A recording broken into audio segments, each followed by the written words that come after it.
Rema hari ini 1 Yohanes 4 ayat 16b.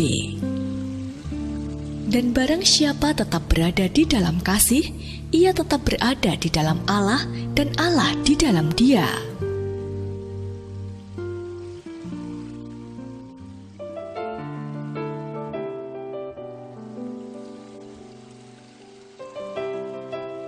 Pada usia 24 tahun, penasehat keuangan dan pengarang buku Ron Blue merasa percaya diri sepenuhnya.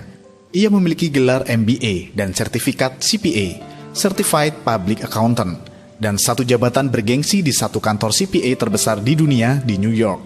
Namun 6 tahun kemudian, ia menyerahkan hidupnya kepada Tuhan dan mulai melihat hidup dari sudut pandang yang baru.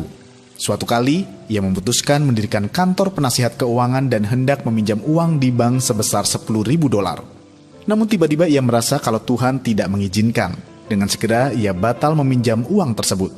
Suatu hari seorang temannya berkata, "Maukah kamu memberi seminar keuangan untuk eksekutif kami yang akan pensiun?"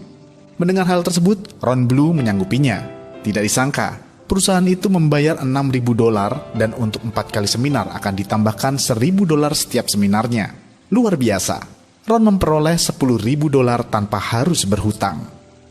Kisah Ron tidak jauh berbeda dengan yang dialami Samuel, salah satu tokoh dalam Alkitab yang begitu mengasihi Tuhan, sehingga Tuhan ada dalam diri Samuel.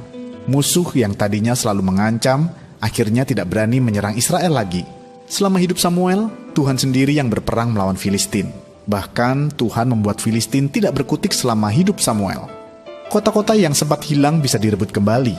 Kita dapat melihat bagaimana pembelaan Tuhan atas Samuel dan Ron Blue yang begitu luar biasa. Hal yang sama dapat terjadi dalam hidup kita. Selama kita konsisten hidup mengasihi Tuhan dengan sepenuh hati, saat kita ada di dalam Tuhan dan Tuhan ada di dalam kita, berkat kasih Tuhan akan selalu menyertai kita dan setiap permasalahan yang ada di hadapan kita pun akan diselesaikan oleh Tuhan. Baik itu sakit penyakit, keuangan, rumah tangga, dan sebagainya. Sudahkah Anda mengasihi Tuhan dengan segenap hati Anda? Mengapa demikian? Menurut Anda, mengapa saat kita mengasihi Tuhan, maka kita akan tinggal di dalam Tuhan? Apa yang akan Anda lakukan agar dapat tinggal di dalam Tuhan dan Tuhan tinggal dalam diri Anda? Tuliskanlah.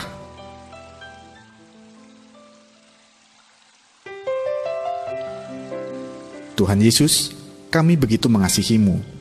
Kami begitu bersyukur memiliki Engkau dalam hidup kami. Kami rindu hidup kami senantiasa tinggal di dalam-Mu, sehingga hidup kami tetap dalam penyertaan-Mu. Di dalam nama Tuhan Yesus, kami berdoa. Amin. Saat kita mengasihi Tuhan dengan segenap hati, maka kita tinggal di dalam-Nya dan Dia tinggal di dalam kita.